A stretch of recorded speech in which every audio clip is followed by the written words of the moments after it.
Season 3 of the finals is a month away, and with that, naturally we're gonna see some hype about the upcoming season. There's a lot of things boiling under the surface, and they are slowly but surely starting to appear. The first of these many things are of course the Ruby rank. If you guys have been in the community since the beta or for that, or just keep your ears to the ground, then you've probably already heard of the Ruby rank by now. This red, cool looking rank badge had been found in a leak all the way back in the beta days, and it was really nothing but a rumor. And keep in mind, in the beta, just like now, the finals already had a diamond rank and a top 500 leaderboard, so I guess that Embark didn't really see much of a reason to do anything else with it. That being said, since the start of Season 2, I have seen reports of users getting this very screen when starting the game for the first time or on a new account, and if they're trying to learn more about how ranked works. In this pop-up, you can clearly see the Ruby badge alongside other ranked badges, making it clear that the Ruby rank will appear at one time in the future. The Ruby rank was also recently hinted about in the Embark developers Rob and Gustav's Reddit to Ask Me Anything, where Rob responded to a question about diamond ranked rewards, wondering why nobody was asking them anything about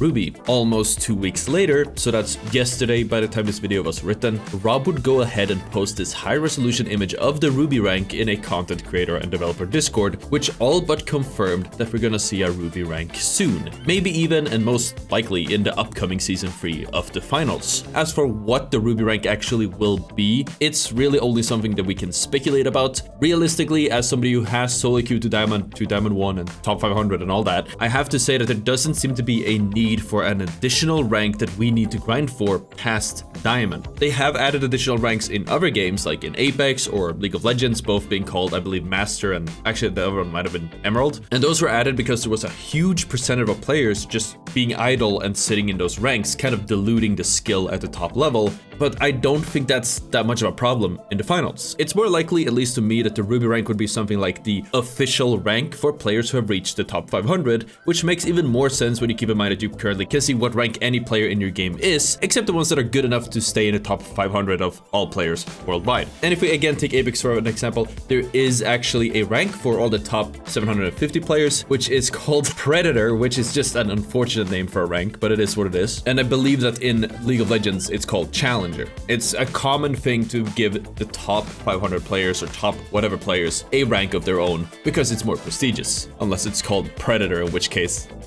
let's just move on. Who knows? Maybe we'll even get some Ruby rank rewards, or maybe even something better. I don't know, a special league, or I don't know, a man can dream. But time will tell. Either way, it's more than welcome. I can't wait for a chance to solo queue to Ruby, maybe even in one stream in the next season. And you know, maybe a new rank will come with some rank changes as well. I mean, we all know that Embark loves to underpromise and overdeliver. And in Season 2, we got a ton of content, both for its release and throughout the season. And as I've said before, it was an almost unprecedented amount of content. You know, 3 new weapons, a ton of new gadgets and playstyles, a whole new map, so I'm hoping for as strong of a content push with this upcoming season this summer as well. The addition of glitch barrels this last patch kind of supports my claim. It wouldn't really make sense to release something as huge as a whole new canister unless Embark has a lot of things coming out in a new season, to the point where they feel like they can just drop this thing early. And who knows, maybe it even acts as a teaser towards glitch or even light changes not too far down the road. It is no secret that the glitch canister behaves a little bit differently from glitch grenades themselves as well, where it actually explodes on impact with an enemy or a wall. It deals 50 damage if it hits an enemy on account of being a thrown projectile, and that it doesn't actually penetrate shields. So who knows, Embark could also be using the barrel to run the numbers and see which glitch features should stick around. We're just gonna have to wait and see.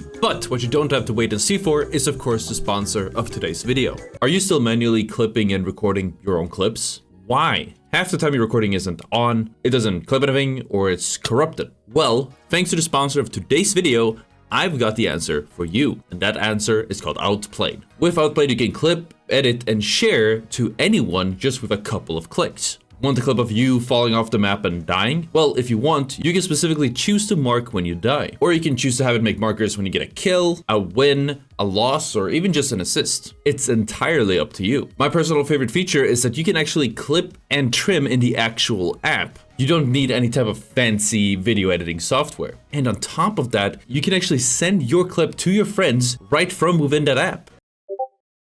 It's super easy. And of course, one quick thing, it supports a ton of new games and it is always expanding. Use my link in the description to download Outplayed for free. And thank you again Outplayed for sponsoring this video. Quickly scouring the AMA, it definitely made me feel more hopeful about the game. There were tons of really cool questions from the community, like whether kill cams would be added to the game, where the developers wouldn't shy away from responding head on, and despite the challenge, they actually seemed completely open to figure out how to add it to the game. I wouldn't be surprised if they somehow managed to subvert expectations, or the opposite of that, and roll some of these previously considered impossible features into the game in upcoming patches. That being said, there was one response in particular that stood out to me. That was a Reddit user who asked about the overall marketing, which Rob responded to by saying that in their own words, they have only marketed fairly small so far, saying that they will do more for Season 3. I know that we all thought that Season 2 would be the season that would get all of the push. I mean, I made a whole video about it because of their earnings call back around the start of this year, but that clearly wasn't it. And because of the lack of this expected marketing campaign, the game has performed under Nexon's expectations. They even said as much in their more recent earning call as well. But that's like,